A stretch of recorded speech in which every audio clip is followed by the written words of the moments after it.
I like, click, subscribe, do all that. You already know what time it is. It's Netflix time. This movie's called Fear Street Part 3, 1666. Thrust back to 1666, Deena learns the truth about Sarah Fier. Back in 1994, the friends fight for their lives and for Shadyside's future. The third and final installment is an hour and 54 minutes long. Spoiler alert, let's get it. So when we last left off, there's a bunch of mayhem and calamity, and Ziggy knows where the hand is, and Deena and Josh know where the body is. So Deena had put the hand next to the body, and that was when she teleported back to 1666. She then became Sarah Fier. Throughout this journey, she met the ancestors of Josh, Peter, Kate, Simon, Ziggy, the original priest of the monastery, Cindy, and of course Sam, who was Hannah back in this time, and Sam's mother too, and Thomas, whose name back in the day happened to be Thomas. As she's going back to her home, which happens to have two graves by it, not sure who they are, and here we have Solomon, who's one of the ancestors of Nick. Yeah, Officer Nick in 1994.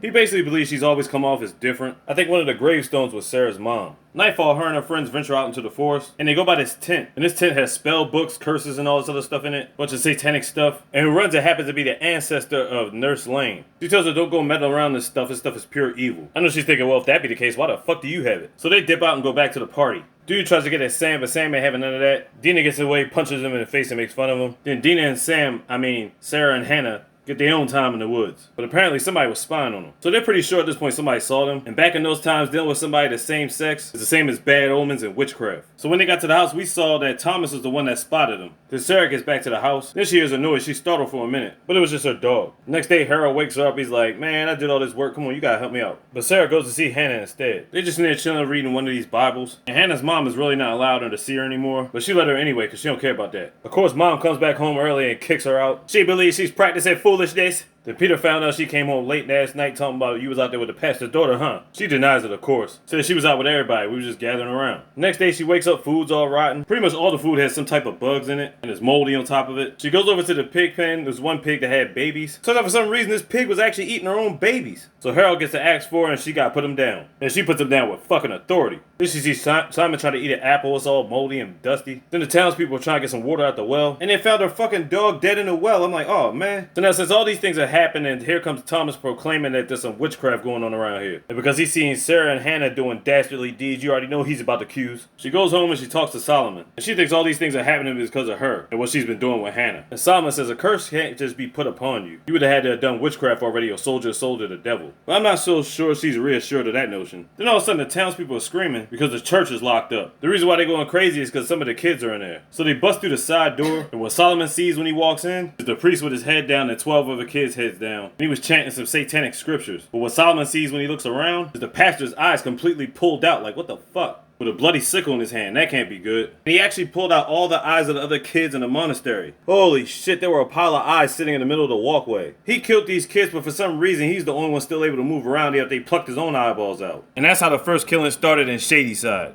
Solomon then goes on to kill the priest. It's some wild shit. After that, they all have a town meeting. And because of dalliances, Thomas is convinced to blame all this shit on Hannah and Sarah. So Solomon's like, forget all that. Do y'all have any proof? And Peter comes out of nowhere talking about, I got proof. But the thing is, he's ready to blame it on them anyway. But then he lied and said Hannah bewitched her into the woods and she was laying there naked, waiting on him. But we don't know what happened. He was just hating. He couldn't get no action. And everybody just decided to go along with it. So they're basically running for their lives. Hannah ends up getting caught. And if she's proven to be a witch, they're just basically going to hang her. Meanwhile, Sarah came back. She's trying to find a way to rescue Hannah. She finally gets to her. She's trying to get a way to get her out of there. And Sarah just embraces it. She's like, fuck it. If they think I'm a witch, I might as well be a witch. So she goes back to the cottage where Nurse Lane was. The ancestor of Nurse Lane, I mean. But when she gets there, she finds her dead as shit. So she goes back and talks to Solomon and tells herself, like, it's not too many people that knew about her. So the thing is, who would want her dead? Then the people come to the door looking for Sarah. He hides her in the back room. And as Solomon gets him away, she ends up escaping down a random tunnel, which leads her straight to the Necronom Circle of Blood. She lights a torch and finds an open book. The same book that the ancestor of Nurse Lane had. But what the fuck is it doing there? And under Solomon's house.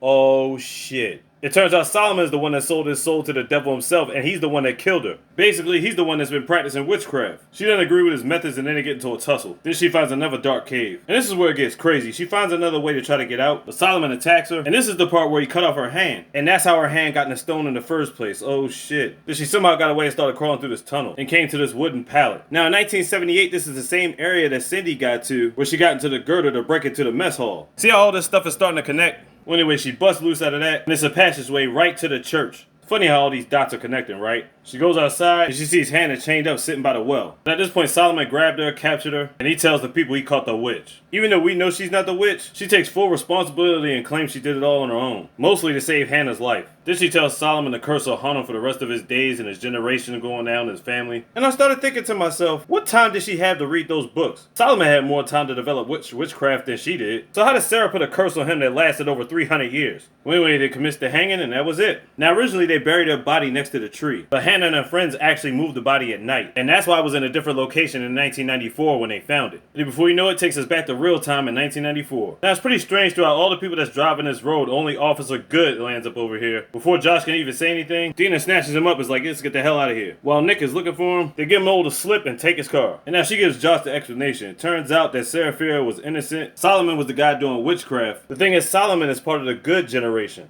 G-O-O-D-E. Good gives a name to the devil in order to keep his place in the world, to make Sunnyvale better and Shadyside worse. And that's where the whole town is cursed thing comes from. The devil takes over that person, the person kills and murders, and it feeds the devil its blood. And the goods can get whatever they want. That's why he wanted to be an officer. His brother became a mayor. One good from every generation has passed down this torch, and it's been going down for 300 plus years. It started off with him killing Cyrus the pastor, another Solomon drowned somebody, another good, all these murders were all under his command. And that's where it all stems from. That shit is crazy. So the killers are coming after them to protect the truth, really to protect the Solomons. That shit is crazy. So then they go and tell Ziggy the situation, and Ziggy's so shocked about the whole thing because back then Nick didn't really believe in all this mumbo jumbo. But come to find out, he's one of the facilitators of the whole shit. So the solution to ending all this is basically ending the cycle. To put in a nutshell, they need to kill Nick good. So they figure they might need some help, and Josh has still got that card from the janitor, who we found out his name is Martin. They tell him about the plan to kill Nick, and Nick easily says, hey man, let me get my coat. So the plan is they're going to spray certain parts of the mall with blood, mix it in with Deena's human blood, so they can trap all of them in certain department stores, and then spray Nick with the blood when he comes through, and let the monsters do him in.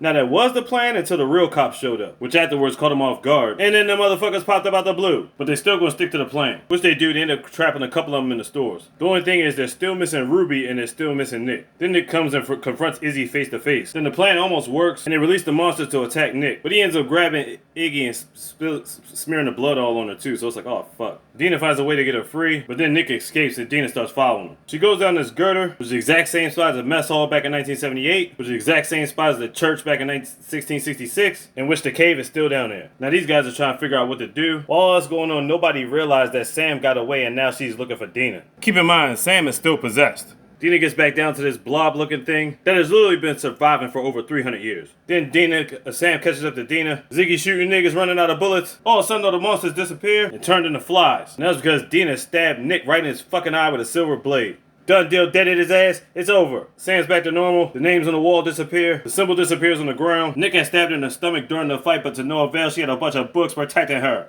The bubbly shit turns back into the ground, and it's no more. As they're leaving up, they go out a thing of stairs, and it leads them to this nice house. It's like, what the fuck? That's right, this hallway ended up leading into Officer Nick's house. As you can see the lineage of the Good family on the painting. They come outside the house, these neighbors are getting to their car, and for whatever reason, this motherfucker just gets hit out the blue with some shit. And the news implicates Nick as the serial killer. And of course the family gonna say they ain't got no knowledge of him. So Josh already just got a cast on his arm. Wherever they living at, they got a nice house now. There's a note from Dad says, got an interview, be back for dinner, I didn't cook. Ziggy goes to visit the lady that Kate dropped her kids off with back then, who we now know is Nurse Lane, who we know in part 2 has known her for a while. Then they go to high school. This nigga Martin's trying to sell old school CDs and stereos and shit. Then this chick signs Josh's cast. Says, you need any help on things, hit me up online. But she signed it Queen of Air and Darkness. So that's the chick he's been talking to about all that shit online. Well, you already know he's definitely about to hit her up. As far as Deena and Sam, they meet up back at the spot where Sarah was buried. I guess that's their special spot now. Then they start kissing there, the end. But it's not the end yet as we look to the bottom of the cave. As we see, the book was never removed from there. Wait a minute, who came through there and snatched the book up? Man, that was a hell of a trilogy and worth the wait. I know you guys got a lot of questions, as do I. So leave some comments and stuff and we can talk all about this shit. Fear Street Part 3, 1666 on Netflix. Check it out. Like, click, subscribe, do all that. You know what time it is. Sleep easy, all the easy, mister. Big goddamn slogan.